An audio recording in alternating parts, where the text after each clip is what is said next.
close out of that, and then do that. Why it does that? I don't know why. Don't know why. All right. Grrrrr. Greetings, humans. Greetings, and welcome back to another fun-filled episode. Bear here, 29-year veteran of the woods, and for some reason, I don't know why, it's like started at 7:45 for some reason. Usually we try to start here at 8 o'clock, not necessarily on the dot, but pretty close. So I apologize for being late to an early show. I don't know how that worked. But any rate, we're here. We're live. We're doing it live here for you good people here, and get started here right away. First off, gotta send a kind of a big shout out. Hope he gets better to Mike Miller. Actually was on the show last week or Wednesday. I'm sorry, and got a note saying, "Hey, no D&Q tonight." And, oh, okay. Well, maybe certain things or whatever was going on. Turns out, oh my goodness, sounds like poor Mike has got a little touch of the case of the old woo flu out there. So sending a shout out and best wishes out to Mike Miller and the whole Miller family. Actually, the whole Miller family there. Bear was actually scanning in some different stuff that he had gotten over the past year or so, some of the original art, and actually one of them was Eden Miller's nice couple pieces that Bear's gotten. So very nice stuff there, very nice stuff. At any rate, all the Millers, wish them the best out there. Hope a speedy recovery out there. Yes, indeed. All right, well, out of the way. Starting a little bit early for some reason. I don't know why, but here we are. But you know what? I tell you, one of the things that Bear finally is able to enjoy, was out and about, searching through the neighborhood trash cans and actually came across some delicious sushi. Let me actually put it up here. Let me put it up for you good people here. Click off of that, and you click onto that, and look at there. Beautiful plate. A beautiful plate of, maybe slightly one day old sushi or something like that. But hey, you know what? That's all right. Doesn't matter to Bear very much. So they always say don't eat during a stream, don't drink during a stream either. But well, you know what? Bear finally gets. I believe this is some salmon. I'm not actually sure if it's actually salmon or not. Let's see here. Is it some sort of fish? Let me look on the ingredient list. Let's see. What does it say? It says white rice, yes, and holy cow! How many ingredients are on this list here? Holy cow! Look at this. A huge list. That is a huge list of ingredients. I'm sure most of it's MSG, but that's all right. That's what keeps it nice and fresh for you good people, or at least Bear. So he's going to be enjoying some salmon while we do our little show here. So Pardon Bear for 1 second as he tears into some delicious sushi here. Oh, finally after all this time, still waiting for you're an artist. We've got the stuff from last week that we had out here, so still waiting for an artist to do some delivery of some salmon for Bear and one other comic books. That would be ideal. Yes, indeed. There we go. Yes, indeed. All right, so pardon me here. Take a moment just to think of the children of the world and the water crisis, or I don't care, whatever. Oh, hold on, I'm going to eat it. Try it here, chef sampler. See what it's all about here.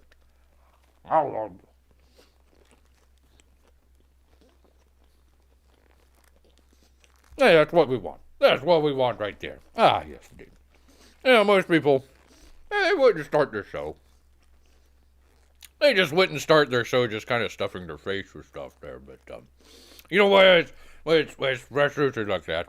And it's got, I think it's got some salmon in there. I'm not really sure. Not really sure if it's got salmon. But it's delicious. Yes, indeed. God, I need another one. That was good. You know what? We're just gonna there we go. I had to wash it down there a little bit. We're just gonna switch up the show here. we're going to talk about some campaigns and stuff like that.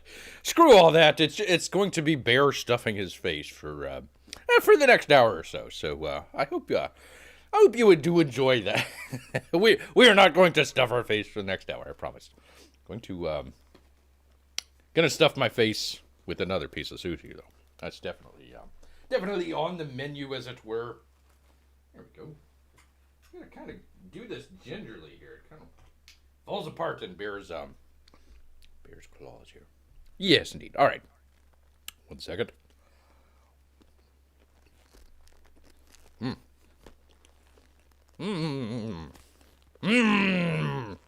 Ah, so this is why we started early. This so Bear could eat. All right, you know that.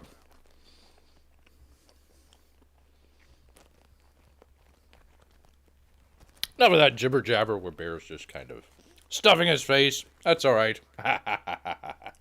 We actually have some very important stuff to talk about here.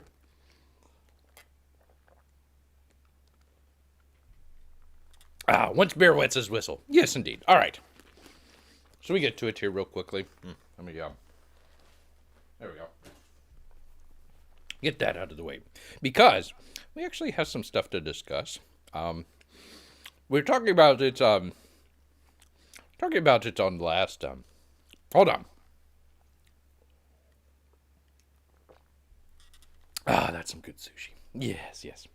All right, so we were actually, it was actually a question that Bear got the last time. Talking about, what did you think that might have been a groundbreaking book? And, Bear kind of took that more or less as the groundbreaking as it kind of related to Comicsgate. So, we're not talking about Superman or Batman or anything like that. But we did have some interesting stuff that's coming out. Well, actually has. Let me just kind of click on it real quickly here, if it'll bring it up. Got some campaigns that came out. John Malin came out with his Godlike. This was a couple days ago. I think he's got a little bit more out of it, but doing some great work there. We also saw Uncle E doing really well on his toys there and everything. So the kind of groundbreaking kind of idea kind of came to Bear and says, okay, where did, if you were just kind of coming to this just kind of off the street. Bear's burping here. He can't help himself with all this delicious sushi here. Yes, indeed. But where did, if you're coming off the street, first thing you see is Cyberfrog. Where did it come from? So I'm going to be talking a little bit about that a little bit later on. But in the meantime, while Bear finally gets his bearings here, we actually do have some news out here today. We always try to start out the show with a little bit of news. It's different. It's different every time. Sometimes, this isn't a current events show or a political show or anything like that. So we don't try to do the route stuff out there that, pretty much everybody's talking about or anything like that. Bears usually try to, kind of be ahead of the curve just a little bit. So we got a number of different things, kind of different areas to talk about. Whether it be the whole Wu flu situation or, what's kind of going on around a little bit of current event stuff. Every once in a while, Bear kind of ventures into the little bit of the technical kind of a computer area a little bit. Actually, this was going to be a kind of a tech channel at one point before we actually started to do comics. So Bear kind of dips his claws in every once in a while and kind of comes back to it. So let me just kind of click on. Oop, I need to do the thing with the thing. Hold on just 1 second, people. I gotta do the thing. I need a second screen here for this. Let's see. Does this do it? Nope, that's not it. Why is it not doing it? Oh, for crying out loud. It's just bear with Bear here for technical reasons. Why is it not showing up? Oh, OBS. I tell you what, you start early, and then you've got OBS problems for some reason. Let's see, it's not any of that. Oh, bear with, let me just put the thumbnail back up because this is not working for Bear. Let me see if I can get another one going here and see if that will work. Otherwise, Might have to go on to something else here. Okay, let's see. Display capture. 3, whatever. Doesn't matter, whatever. Ah, there we go. Finally. Sorry about that, people. Let me rescale it here so it will fit on the screen, and we'll be able to see what we're talking about here instead of. Let's see. Did it do it? Oh no, it didn't do it. It's still doing it. Hold on, people. Oh, hold on, people. I've got to turn this off, and then let me see. One of these days, Bear always tries to, at least strive for a professional show, and I'm not going to get there anytime soon, especially not today. There we go. All right. Get rid of all that. Sorry about that, people. There we go. All right, now we can do it here. Now we can do it because we're going to talk a little bit about Apple stuff here. So it's got kind of a through line, hopefully a through line that you guys will be able to see. But let's just go ahead and start it off. Work continues on the Wuhan Apple Store for a September opening. I think we all know. Where Wuhan is in China. There we go. Apple will soon start work on a new Apple Store location in China, with the first outlet in Wuhan to set at the Wuhan International Plaza. Greater China is a major market for Apple, and one that saw revenue growth of nearly 60% in the Q3 2021 results. Well, probably because 2020 was not a very good year. But at any rate, to aid in the future growth in the region, Apple is readying a store for construction. Yes, indeed. An Apple Store in the Wuhan International Plaza's interior decoration project has been reviewed and approved by the Hebei Provincial Government Service Network. Yes, according to a group called Patently Apple. The store, which will occupy... excuse me. I still got that sushi. Gotta go down, sushi. Come on. The store, which will occupy 9,500 square feet of space, will be set on the second floor of the Wuhan Virology... I'm sorry. The Wuhan International Plaza Shopping Center. Yes, that's right. Wuhan International. It goes on. It says, it is anticipated the store will be open in September 2021, potentially in time to coincide with the 2-year anniversary. To coincide with the launch of the iPhone 13 and other products. There you go. Well, they're made with slave labor, so you don't have to go very far. So far, Apple has opened 42 outlets in mainland China across 21 cities. Shanghai has the most, with 7 outlets, followed by Beijing with 5. Apple CEO Tim Apple said Q3 was an incredibly strong quarter for Greater China revenue, setting a June revenue record in the process. Blah, blah, blah, blah, blah, blah, blah, blah. So there you are. There you are, just opening a store right up in Wuhan. Good for you. Good for you, Apple. All right, our next story, it's probably a little bit of a technical story here. And a lot of people don't have iTunes or anything like that. That's fine. Just follow the bouncing ball here, as it were. iTunes Match is not working for a growing number of users. An increasing number of iTunes Match users are reporting issues with the service, with some claiming content uploads have not been functional for weeks. Launched in 2011, iTunes Match allows users to pair songs with their music library, whether it be downloaded songs or CD rips, with a high-resolution high-resolution versions. That's a tough one. High-resolution versions pulled from iTunes. Matched music can then be made available for listening across all owned devices. So basically, they kind of come in and say, "Oh, okay, you've got a, I don't know, let's just say a Elvis CD or an Elvis song or something like that." So it says, "Hey, we see that you've got this Elvis on there. Would you like to buy, maybe his live album or this album or another album, or maybe, it kind of will match you with different artists or something like that." So you might be matched with, I don't know, whatever it would be, the Beatles or something like that. Hey, you like Apple, or you like Elvis, you might like the Beatles. There you go. So kind of a matching service kind of looks at whatever music you have and kind of combines it with whatever they have on their side and sees if you like it. It's a neat little thing there. To use this service, customers first need to upload their music libraries from the Apple Music app to the iCloud for processing. This will be important. Follow along, people. This will be important. For some, however, that mechanism is no longer working according to online accounts. And it kind of goes on talking about people from Apple support communities and Reddits. You can download all your files in the cloud, but if you upload more, they won't respond. Seems like this has been broken for a week now, said Reddit users, and other people kind of having the same problem there as well. It's basically, once again, the iTunes match. They kind of have it up in the iCloud there. And once again, it tries to match stuff up there.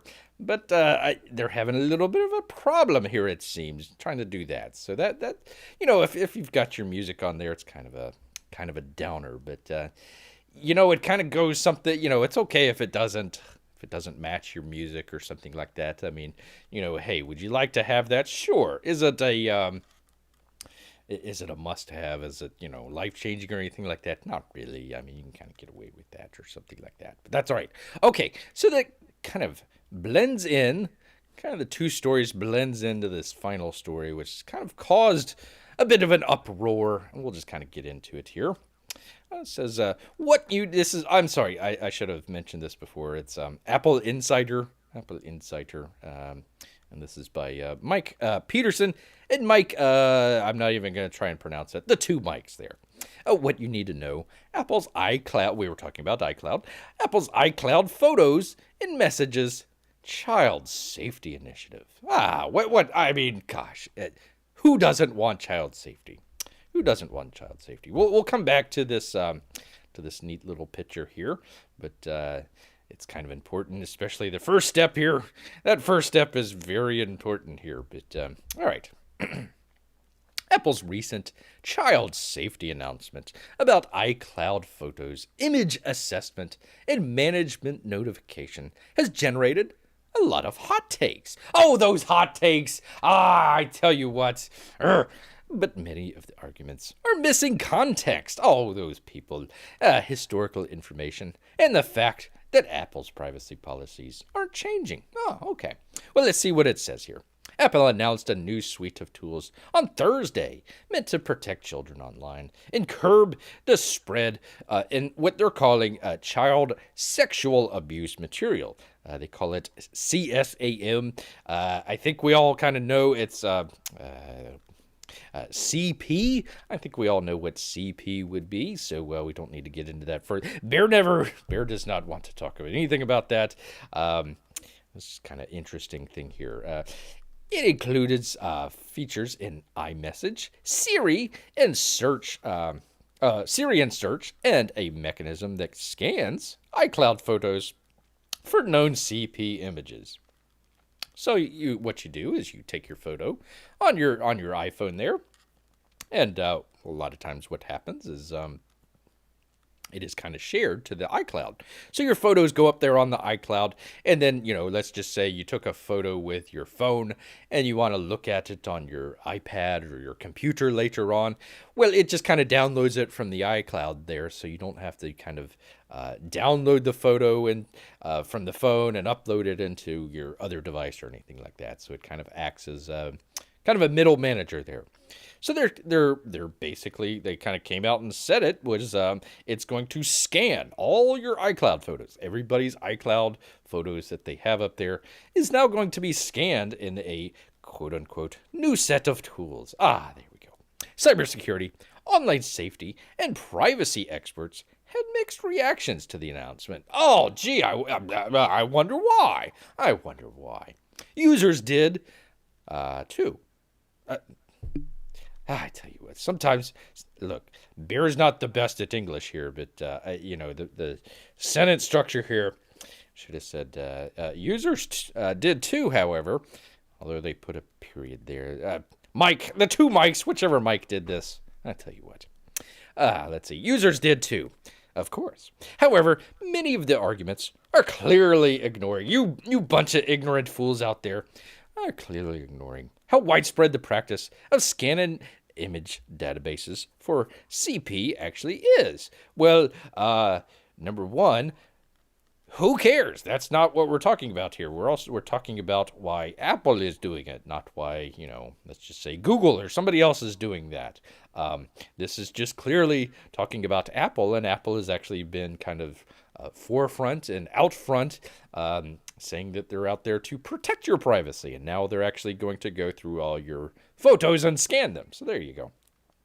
They also ignore the fact, you ignorant people, they also ignore the fact that Apple is not abandoning its privacy protecting technologies. It's just putting in a back door there so they can scan your iCloud photos for CP images out there. Yes, indeed. Here's what you should know. Apple's privacy feature. Well, I'm not going to go through the whole thing here. I just kind of wanted to hit on kind of some of the bigger issues here. The company's slate of child protection features include the aforementioned iCloud photo scanning. They're just going to scan them, no biggie. As well as updated tools and resources. In Syrian search, it also includes a feature meant to flag inappropriate images sent via e-message to or from minors. And Bear would say, what business of that is Apple's? Why are you even involving yourself in that? As Apple noted in its announcement, all of the features were built with privacy in mind. Except for we're just going to throw those in the trash now. Both the iMessage feature and the iCloud photo scanning, for example, use on-device intelligence. Oh, well, my worries are done now. I tell you what. Additionally, the iCloud Photos scanner, quote unquote, isn't actually scanning or analyzing the images on a user's phone. Oh, well, there we go. Instead, it's comparing the mathematical hashes of known CP images stored in the iCloud. If a collection of known CP images is stored on the iCloud, then the account is flagged and a report is sent to the National Center for Missing and Exploited Children. These elements to the system to ensure that false positives are ridiculously rare. Apple says the chances of a false positive are 1 in 1 trillion per account. That's because the aforementioned collection threshold, which Apple declined to detail. So don't worry about it, people. There's not going to be any false positive. It's 1 in 1 trillion, people. That's quite a lot. Where do you get that number from? Well, we can't tell you. Oh, okay, all right. And let's just kind of go back. Let's just remember they're scanning all this stuff and they're comparing it to one set of images. Oh well, we should call them mathematical hashes, to another set of mathematical hashes. So it should work. 1 in 1 trillion, would be false positive. What could go wrong? Well, let me just go back to iTunes Match is not working for a growing number of users. An increasing number of iMatch users are reporting issues with the service, with some claiming content uploads have not been functional for weeks. So we're going to scan everything. You don't got to worry about it because it's all privacy, even though we're installing a backdoor, and there's only 1 in 1 trillion chance that it could have a false positive. But we're not going to tell you how we came to that, so shut up. Additionally, the scanning only works, this is important, on iCloud photos. Images stored strictly on device are not scanned. Pardon me here. Excuse me. And they can't be examined if iCloud Photos is turned off. So what they're saying here is basically it's only going to be looking at the stuff on the iCloud Photos. All right, let's go back to this picture here. Let's go back to this picture because this is what Apple is trying to talk about. They're trying to say, okay, we've got this image here, and it's not an image, it's just ones and zeros. You don't got to worry about it. It's just hashes, people, just hashes. So it takes that and it puts it on every single Apple device that has the newest iOS, I believe, 15 update. So it takes that, just a list of image hashes and stores it onto your phone. Okay, so what's the problem with that? Well, they just said that they were going to be scanning it through the iCloud account. So the question is, why aren't they taking this part of the database and putting it over here, which would be in the iCloud account. So right here, this big thing right here is the major backdoor that's going into every single phone that has iOS 15 on it. So it just kind of compares your user photo with a list of image hashes. Do they match? Oh, they match. So they send it over to Apple. Apple takes a look at it and says, is it reach that threshold or not threshold? Well, what's the threshold? Oh, we're not going to tell you. Shut up. If the threshold of matches is exceeded, only then can Apple interpret voucher content for the CP matches there. So it's sent to Apple, and then Apple reviews it, and then sends it over to the National Child something or another. And anyways, another group of service who's probably also going to send it to our good friends in the federal government there. So there you are. Every single phone out now is going to have basically your hashes right there. So if you ever get into trouble and they take a look at your phone and it says, oh, well, we've got all these matches of stuff on your phone. No, I'd never taken a picture like that in my life. Well, they're going to be able to get it because it's going to be on every single phone. So there you go. Congratulations, Apple, for completely destroying your pro-privacy message here. And doing it all in one fell swoop and not really, these guys here, they're kind of for, basically pro Apple. So they're not going to kind of come in and say, how dare you, Apple? Basically the kind of response whenever you gonna go down to the comments. Let's see, can I get down to the comments? It's a long thing here, but basically it's you people are stupid. You don't know what you're talking about. Go read the article. And when people do and quoted on that, it's kind of silent for there. So anyways, if you've got an Apple phone out there, just turn off your iCloud account. Just kind of be able to download all your photos off of there. Go ahead and turn it off. There's a way to turn that off. And if you really want to be sure, I believe this is an iOS 15, which is going to be coming out. So the other thing would just not just don't download that. Just don't download that, and you should be good to go. You should be good to go there. All right, let me do the thing with the thing and the thing so it doesn't do that. There we go. There we are. Miguel, hey, good to see you. Been a while. Hope you're enjoying here. All right, so I want to get back into what we were kind of talking. A complete change of subjects here. Was asked the other show, what did Bear think was the most groundbreaking comics? And Bear kind of interpreted that as the most groundbreaking Comicsgate comics. So we're not going to kind of be comparing like DC, Marvel, that sort of stuff with the Comicsgate stuff. We're just going to be kind of comparing and contrasting a little bit of the stuff with just in the Comicsgate stuff. So let me get back over to this. Let me click off of here. So kind of the first one that we're going to talk about here. Click on it real quick if I can get to it. Let me see. There I am. There's Bear. First one we're going to talk about. I think pretty much everybody would more or less agree that one of the groundbreaking comics in Comicsgate here would be Jawbreakers. Basically, they were the first. Here. Let's see. It was Richard C. Meyer, and it would be your boy Zach, and John Malin. So we were talking about John Malin at the very beginning of the show.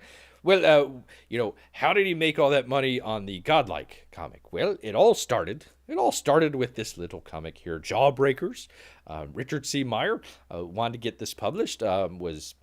Initially was going to be able to publish it, and then of course our friends with the blue hair decided to kind of cancel that. So they got in touch with the comic company there, or the publisher, and had the publisher pull back there, not publish the book. So your boy Zach says, hey, there's this place on the internet called Indiegogo. Let's try it out there. And I would say they did not a bad job with it. $404,000. Now that was only $193,000 on May 10th of 2018. So, 3 years ago, a little over 3 years ago, 3.5 years ago, came out with Jawbreakers. Was the first. It made a huge splash. I mean, everybody was, even people, even woodland creatures out here were talking about Jawbreakers. Hey, what is this thing? Why is it getting so much attention and everything? You have that sort of thing, makes a huge splash, and everybody kind of followed along with it. Uncle Lee probably kept a close eye on it and says, "Hey, that's going to be pretty good. Let me see if we can do the Cyberfrog thing." But Expendables, or excuse me, the Jawbreakers kind of branched out into a number of stuff, including the Expendables. So he got quite a bit of a jump there. Let's see, $283,000. That was $180,000 on March 3rd, 2020. So there you go. While Bear was kind of researching some of this stuff, he was going on Indiegogo, and I think Zach kind of stepped in it there a little bit. He sent out some emails and. Not necessarily blaming the fans, but kind of very short and curt about it, trying to explain why things are late, and didn't do the best job in explanation or something like that. So we got a bunch of people that were a little mad about that. But other than that, it allowed, let's see, what was some of the other stuff? Iron Sights. We were talking about 499 the other day. So, I mean, from one comic, I mean, really just talking about Richard C. Meyer here, really kind of expanded out here, just from the Jawbreakers comic. Miguel says, today in Building Soto, the bled props for Turkit and Wound Pack practice. No gym today. Oh, there you. Oh, okay. I'm trying to. Beard does not know what Soto is. Today in Building Soto, the bleeding props for tourniquet and wound pack practice. No gym today, so why not put some CG from the wood stream? There you go. There you go. He says, stop the bleed. Sorry, I have an iPhone in Spanish. Autocorrection. I believe it would be autocorrection. Yes, indeed. Yes, indeed. No worries, Miguel. No worries, Miguel. Good to have you here. Good to have you here. Gym or no gym. All right, so there you go. Kind of Jawbreakers started pretty much everything. I think pretty much everybody can agree that Jawbreakers was a groundbreaking Comicsgate comic book there. Number 2, probably no surprise to anyone, Cyberfrog. Cyberfrog made quite a bit more there. Let's see, $538,000. That would have been $531,000 on July 30th, 2018. So remember the days.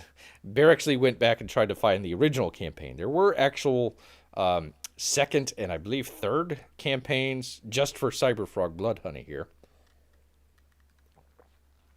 Had to take a drink. Just for Cyberfrog, so had to go back to the original one.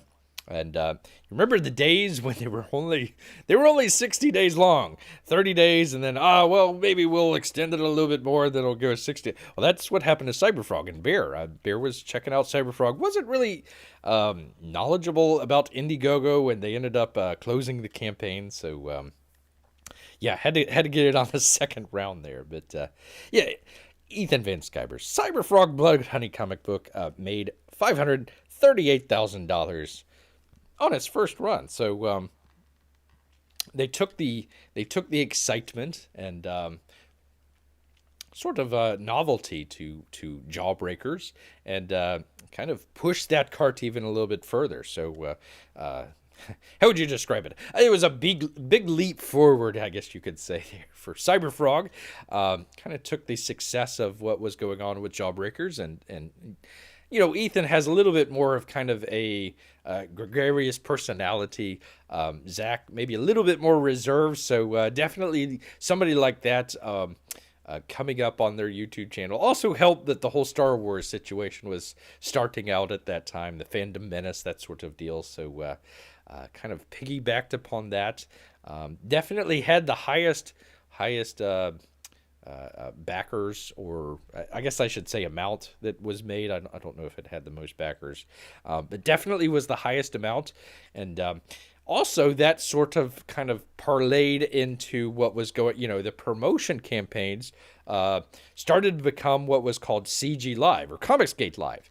And it was mainly it focused on Ethan and him selling his comic and getting that sold. But Ethan was able to bring in other people, John Malin, others as well. So it almost became a little bit of an artist showcase there. So not only was Ethan kind of selling his comic book, he was also helping to sell other comic books as well. So in fact, you can kind of see that today where Uncle E is out there helping sell John Malin's book. Well, actually, I shouldn't say that. Cecil pretty much sold John Malin's books. We should probably thank Cecil for that. But yeah, definitely he kind of has this sort of a collection of artists, especially early on in the Comicsgate days there, where, pulling all sorts of people in, all sorts of people there, and helping out with their campaigns. A lot of the books that Bear got initially would have never known about if it weren't for Uncle E's channel or anything like that. Let's see. I know for sure Battle Maiden was one. A number as well. So a Graveyard Shift, a whole bunch of stuff. Oh, Miguel says, make some VSR videos, make some SJ Comics versus CG, most by comparisons. Oh, come on. Bear is not the best with math here. What is the most selling SJW comic book until now? And what is the most selling CG comic book? Probably the original Cyberfrog. It was 3 different campaigns. I forget exactly how much it totaled up, or it might be number 2 here, because I was going to get to that in just a second. But Cyberfrog 1 kind of parlayed into not only other people's campaigns, but also his as well. So the second Cyberfrog campaign, $1.2 million. I tell you what, that's quite a haul there for Uncle E, trying to pack all those books. I can't remember if he's signing all these books or not, but there you go. That's probably something a little bit more for the people that get really into, they look all at the sales numbers and stuff like that and trying to compare that sort of stuff. Again, this was never meant to be as a comparison to kind of mainstream stuff. We were just trying to talk about mainly CG books. I think that's a good idea, Miguel, but Bear does not have that information right at his claw tips, as it were. All right, so we're mentioning different artists and different artists being showcased on the Comicsgate Live situation. Believe it or not. In fact, we started out the show giving him a shout out here. We're going to talk a little bit about Mike S. Miller and Lone Star here. A little bit different. A lot of people might not say, "Hey, Bear, Lone Star." Compared to Cyberfrog, it's not that groundbreaking. I would say it would be. For the first thing, trying to. Your boy Zach, starting out, definitely got a great artist in John Malin, but I don't think that John Malin was that well known at the time. So having people to be able to come in like Ethan Van Sciver or say Mike Miller, especially in kind of that short time frame, it definitely helped kind of kickstart a lot of the stuff. You could say your boy Zach is doing a good job on his campaign, but then when you had, actual industry professionals coming in saying, okay, we're leaving the industry, we're coming over here, we're going to do our own thing. Definitely Ethan for one. Mike Miller was another step as well. I think that just kind of added a little bit of the momentum to definitely the campaigns, but also kind of the Comicsgate movement, as it were, definitely kind of helped out with that. So, there's been the split. People looking at this now would think, why are you talking about Mike Miller and Ethan? Well, they actually used to be on the same show together and actually used to more or less get along with each other. I mean, a little bit of gentle ribbing there, as it were. But no, I mean, Mike did a really good job on his comic. Actually, he was able to produce, I would say, more comics in this time frame than any of the other. Yeah, I think he's done more than your boy Zach. Um, Gosh, let's see. Two Lone Stars. The third one's coming out. Maga 7. He did the Shark book. I think there was another one as well. So he's got, what was that, 5, I guess, out now? 6 coming out and a couple more in the pike. So definitely cranking him out, as it were. But good quality. The other thing, I mean, you got to talk about Mike just a little bit here. In fact, let me just click on that. So it was 113,399. Now that $1 hurt. 13,000 for his first campaign, and then the second campaign, look at there, 179,000. So definitely did good on the first campaign. Did a whole lot better on the second campaign there. So he's doing pretty good. And right around that time, I mean, Mike had his own channel and everything, so he was a little similar to what Uncle E was doing, as sort of an artist showcase. So you had Mike coming up with, well, and John Malin too. I got to give him credit with the whole drawn and quartered situation. If you haven't seen it, drawn and quartered, you get a bunch of different artists come in, 2 hours, draw whatever the topic of the day is, and let the audience vote on who's the best. So that was able to kind of bring in a number of different artists there as well.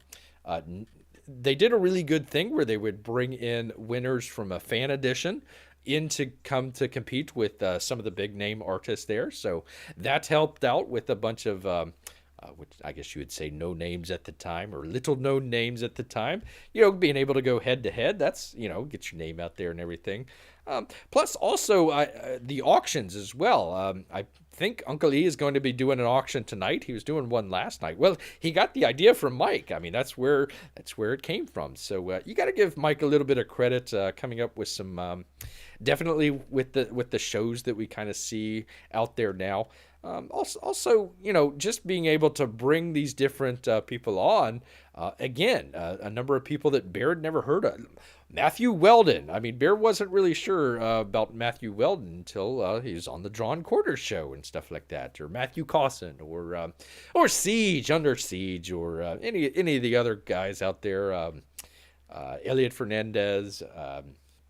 I'm going to leave a whole bunch of people out. Kevin Sharp, all these number of people. So again, the sort of center of gravity, as it were, center of mass there, being able to bring in all these other artists where fans out there might be able to, hey, check out new people and new books and stuff like that. So there you go. I think that would be one reason why the Lone Star series, especially the first one, would be kind of a groundbreaking book. All right, this next one is going to be very, very, very controversial. Bear's not doing this for controversy, but we've got Bigfoot Bill. But Bear, you say, Bear, why? Why?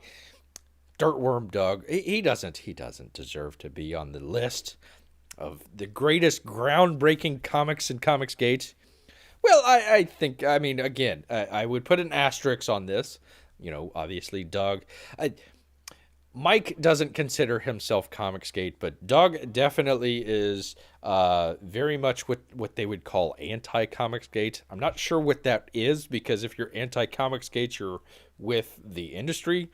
So Doug's kind of off on his own little planet, on his own little whatever that he's doing there. But, excuse me. That's sushi. It's coming back to haunt Bear.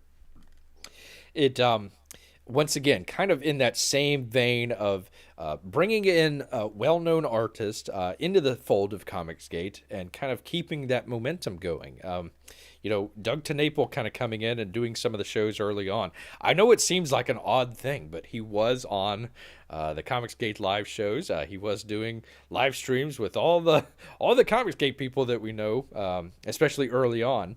So he was there doing all that sort of stuff. So why would Bigfoot Bill be considered kind of a groundbreaking book? Well, the one thing that I think Doug did well was, the big thing on the Cyber Frog was not only the great artwork on there and everything, but Uncle E decided to do what was called a, oh gosh, I'm trying, chromium, the chromium cover. So it's kind of a very reflective kind of cover there. Different than the normal comic book covers that you would see. Of course, they had hard books out there, but Doug really kind of took that to the next level with Bigfoot Bill, kind of bringing in the what would you call that? Sort of the traditional book binding to the comics that he was doing.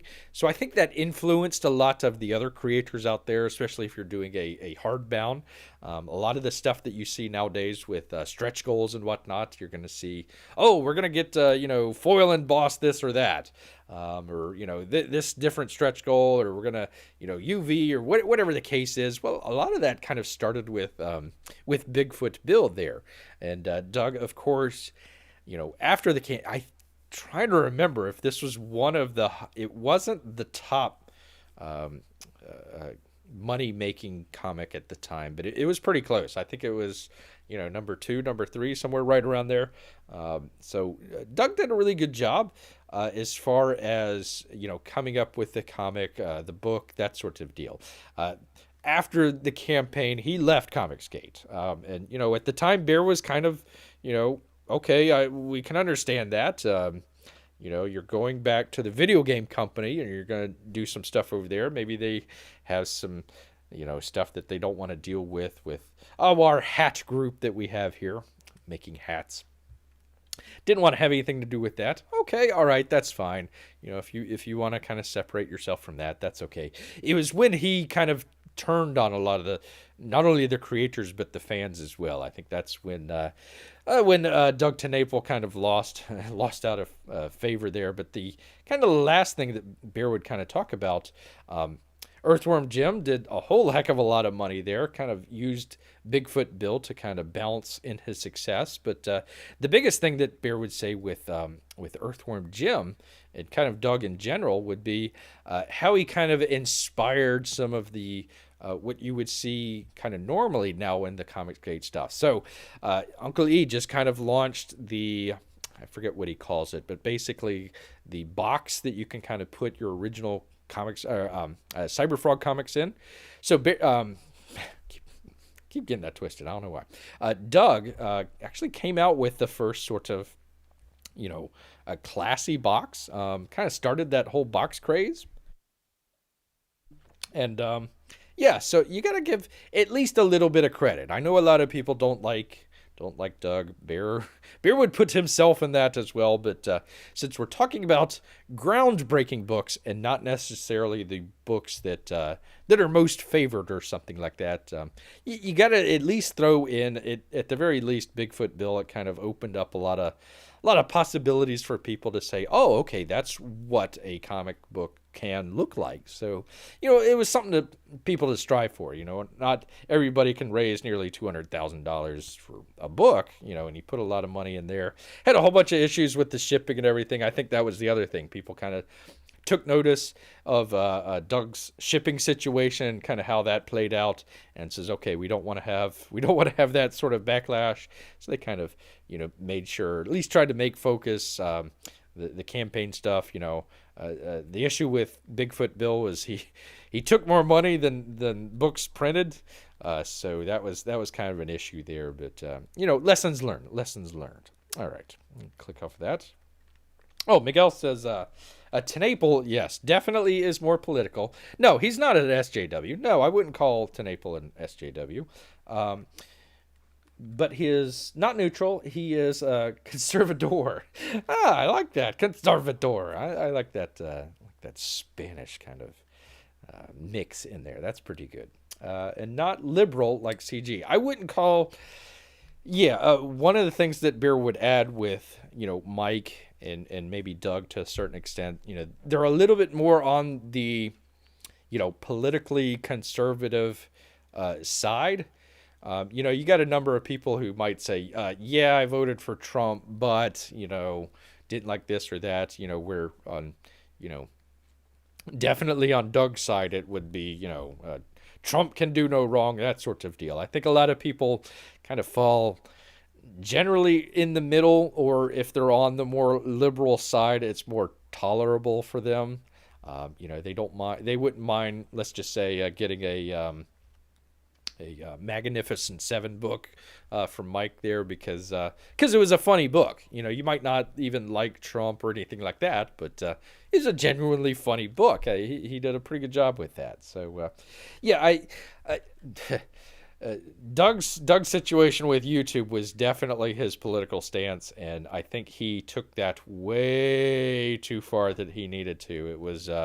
It was let's get on the crazy train and just floor it with that. So that was definitely not it was definitely not helpful at the time. A lot of people like Bear, he would kind of come out and say, well, there's constitutional issues that we have to deal with. It didn't have to do with this sort of weird, John Roberts, the Supreme Court justice, he's involved in this weird, child thing there. They go, look, that doesn't help anybody. Even if it's true, it's a distraction. It was very silly stuff that was very much based in, the sort of 4chan Gab situation stuff there. So yeah, that was his whole situation. Again, he's not an SJW or anything like that. It's just he did tick off a lot of fans, including Bear here. I mean, one of the things was the whole Cecil situation. Cecil had kind of come out with a book and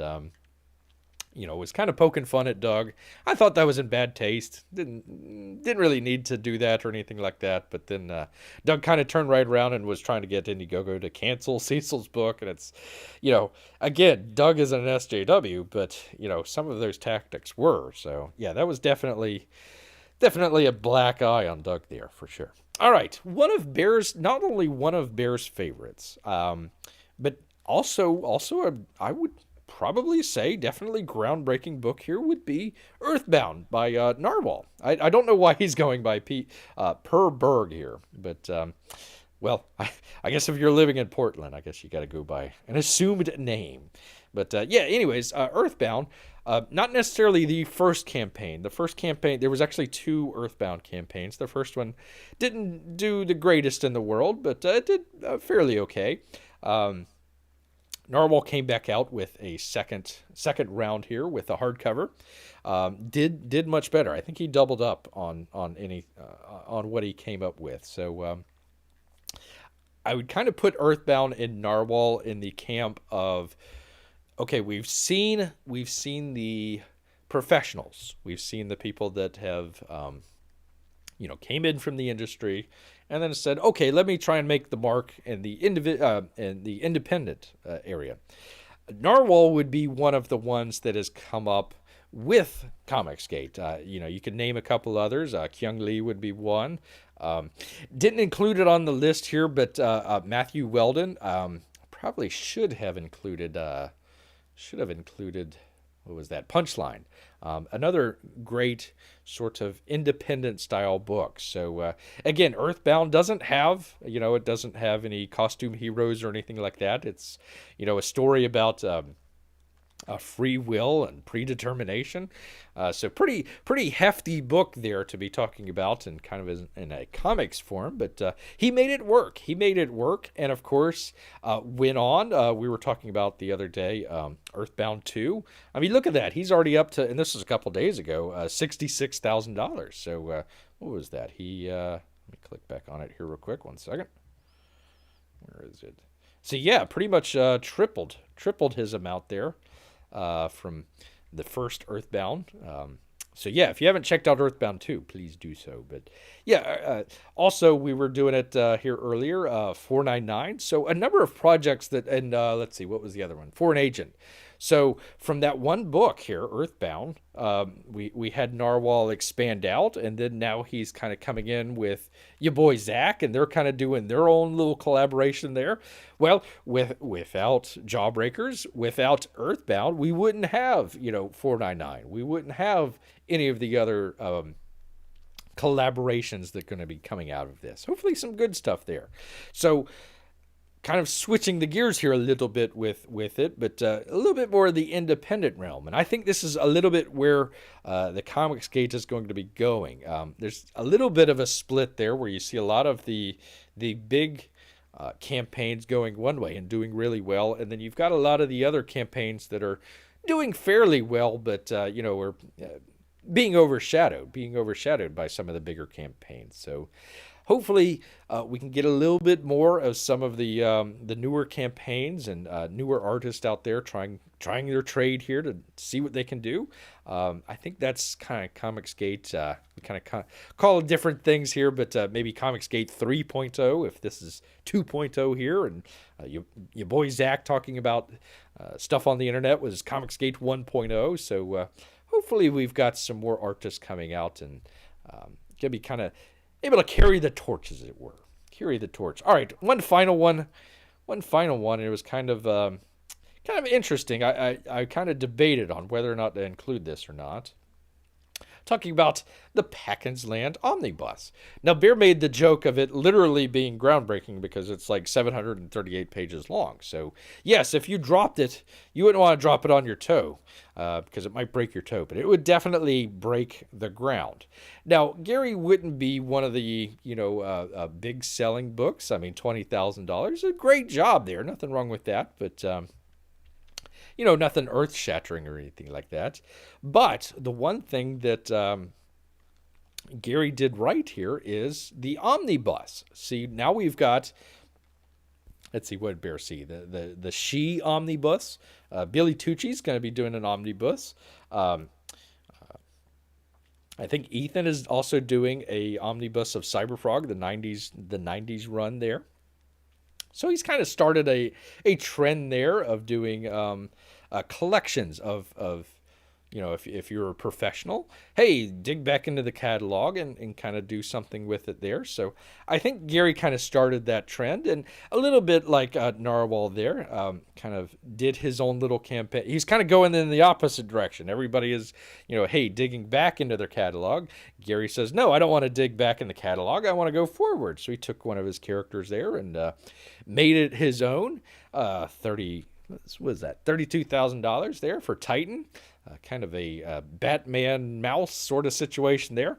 So, Gary did a relatively good job.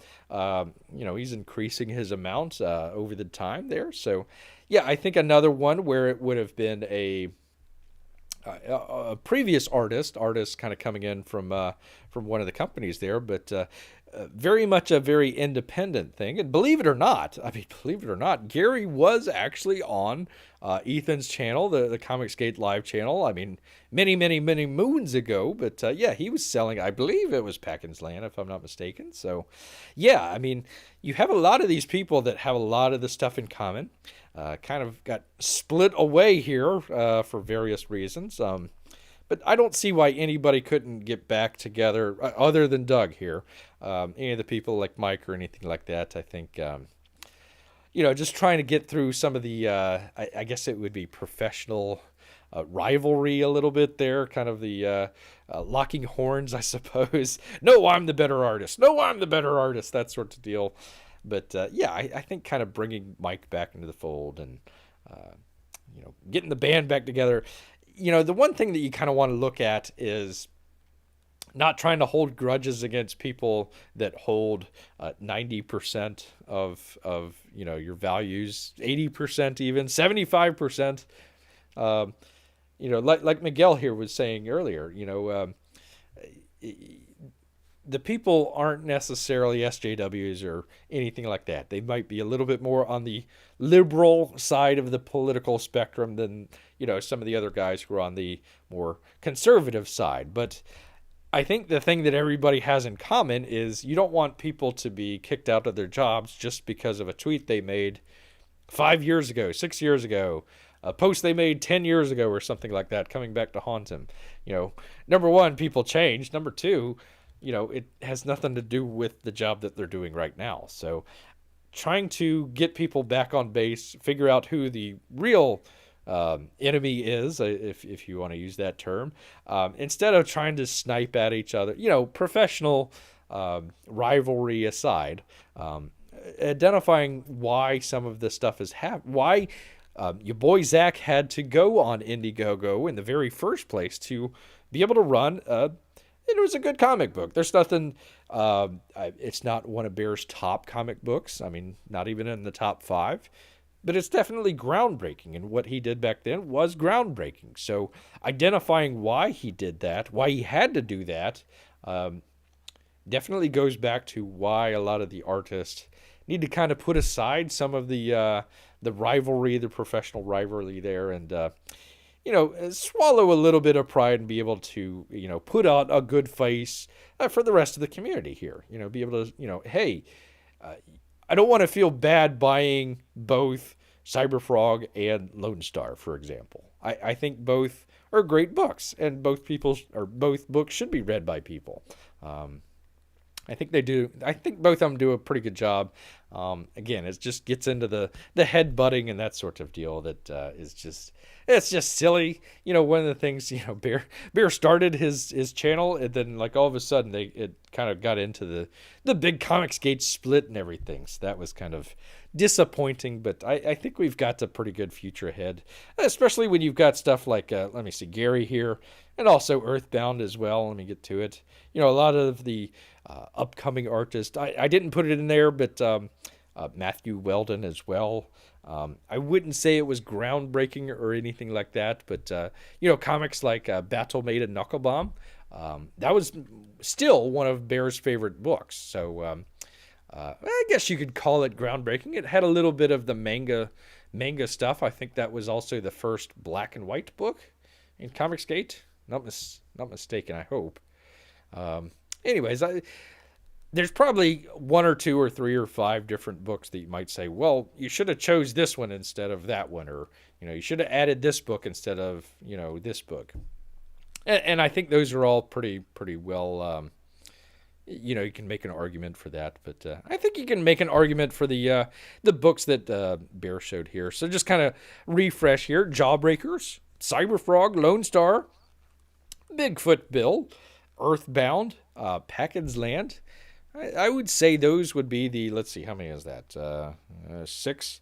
The 6 books. The 6 groundbreaking I should have renamed the title.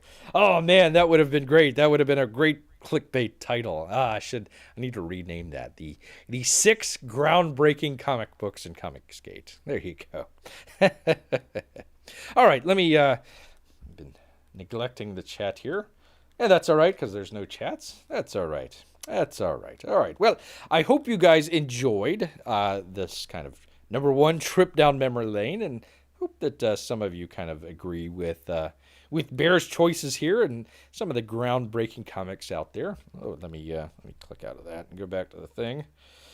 Go back to the thing with the thing and the thing, because there we go. Yeah, I should have renamed it. The 6 groundbreaking books in Comicsgate. The road forward. Yeah, well, where do you go from here? I don't know. All right. Well, where are we? Oh, we are over an hour. Yeah, that's right. Bear started early for some reason. All right. Well, Bear actually has this nice collection. Let me just go back to it here of sushi that he still needs to dive into here to fill his tummy up. Here. So I think we're going to go ahead wrap it up here. I want to thank Miguel out there. He had to take a little time out from the gym there, but do appreciate you keeping Bear company, and all the other lurkers and people that come in on the sly here. Do thank you as well. But we're going to head back into the woods. So till next time, people. Do appreciate you here. We do this every Wednesday and Saturday at 8. Or sometimes Bear accidentally does it at 7:45 for some reason. But usually it's 8 o'clock. So hopefully see you guys then. All right. Well, until next time, everybody. Take care. Grrrr!